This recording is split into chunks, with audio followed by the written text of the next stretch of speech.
नमस्कार। आज हम बात करने वाले हैं एक ऐसे महानायक की जिन्होंने हजारों साल पुरानी सामाजिक जंजीरों को चुनौती दी और आधुनिक भारत की बुनियाद रखी। ये कहानी है डॉक्टर भीमराव रामजी अंबेडकर की।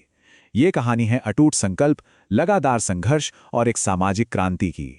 तो चलिए शुरुआत करते हैं उनके उस एक पावरफुल नारे से, शिक्षित बनो, संगठित रहो, संघर्ष करो।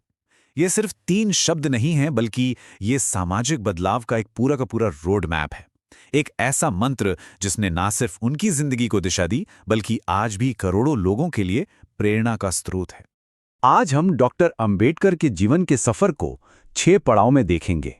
हम शुरू करेंगे उनके बचपन के संघर्षों से, फिर देखेंगे उनकी असाधारण पढ़ाई लिखाई, सामाजिक न्याय के लिए उनका आंदोलन, भारत का संविधान बनाने में उनकी भूमिका, और आखिर में बात करेंगे उनकी उस विरासत की जो आज भी जिंदा है।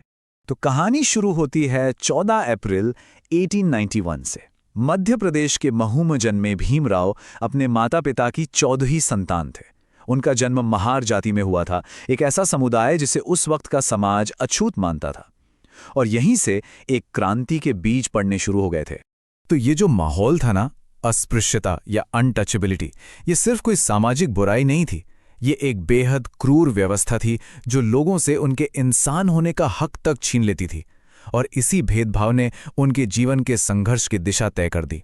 उनके बचपन की एक बहुत ही दर्दनाक याद इन शब्दों में सिमटी हुई है, न चपरासी न पानी। स्कूल में भीमराव को क्लास के बाहर बैठना पड़ता था, और जब प्यास लगती तो वो खुद जाकर पानी नहीं पी सकते थे। कोई ऊंची जाति का व्यक्ति, जैसे स्कूल का चपरासी, उन्हें ऊपर से पानी डालकर पिलाता था। अगर चपरासी नहीं आया तो मतलब पूरा दिन बिना पानी के गुजारना पड़ता था। जरा सोच कर देखिए, एक छोटे से बच्चे के दिलो दिमाग पर इस जिल्लत का क्या असर पड़ा होगा। लेकिन इन सब मुश्किलों ने उन्हें तोड़ा नहीं, बल्कि इसने उनके अंदर एक आग जला दी। भीमराव ने ठान लिया कि वो शिक्षा को ही अपना सबसे बड़ा हथियार बनाएंगे, और अपनी जबरदस्त काबिलियत के दम पर उन्होंने हर सामाजिक दीवार को लांघ दिया। वो अपने समय के सबसे ज्यादा पढ़े लिखे भारतीयों में से एक बने। जरा इस टाइमलाइन पर एक नजर डालिए, ये सच में कमाल है। बॉम्बे से लेकर न्यूयॉर्क की कोलंबिया यूनिवर्सिटी और फिर लंदन स्कूल ऑफ इकोनॉमिक्स तक उन्होंने इकोनॉमिक्स, पॉलिटिकल साइंस और लॉ में एक के बाद एक डिग्रियां हासिल की।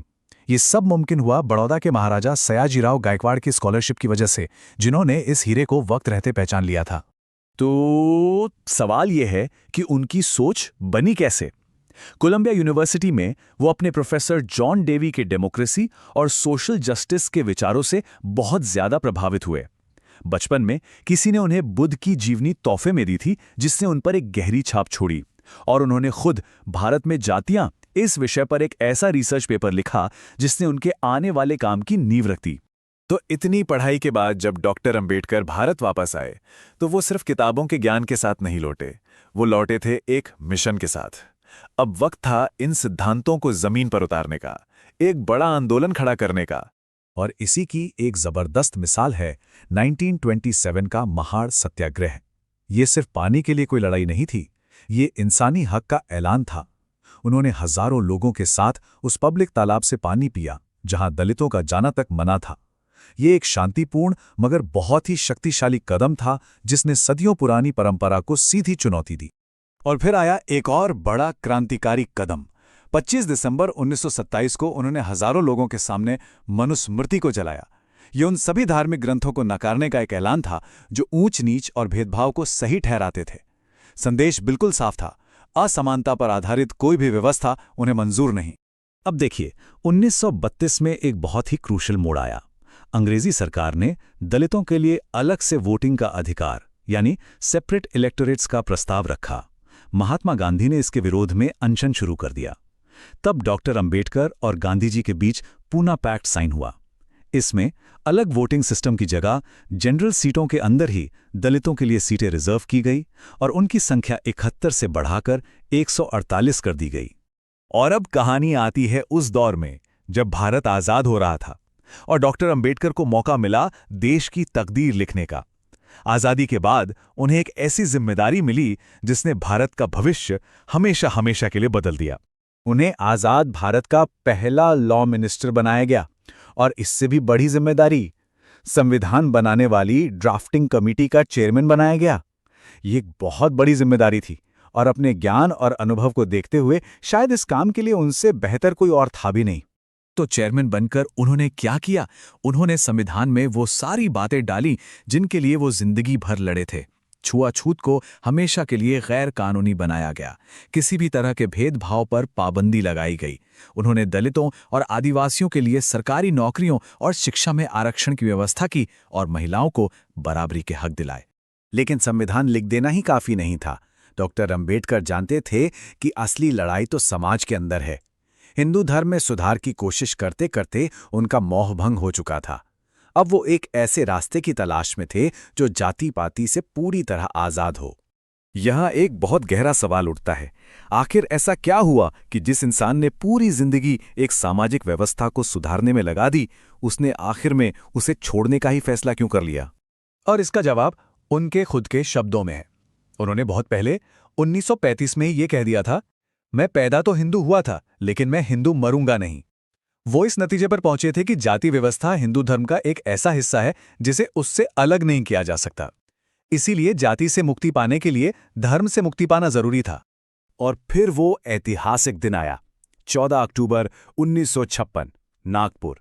डॉक्टर अंबेडकर ने बौद्ध धर्म को अपना लिया, पर वो अकेले नहीं थे। उनके साथ उसी एक दिन में करीब 5 लाख लोगों ने दीक्षा ली। 5 लाख! ये दुनिया के इतिहास के सबसे बड़े और शांतिपूर्ण मास कन्वर्जन्स में से एक था। तो आज उनकी विरासत क्या है? उनका लेगेसी क्या है? डॉक्टर अंबेडकर का निधन 1956 में हो गया, लेकिन उनके विचार और उनका काम आज भी उतने ही रेलेवेंट हैं। वो आज भी हमें एक बेहतर और इंसाफ पसंद समाज बनाने की प्रेरणा देते हैं। देखिए, आज भी उनकी विरासत हमारे चारों तरफ है। उन्हें मरणोपरांत भारत के सबसे बड़े सम्मान भारत रत्न से नवाजा गया।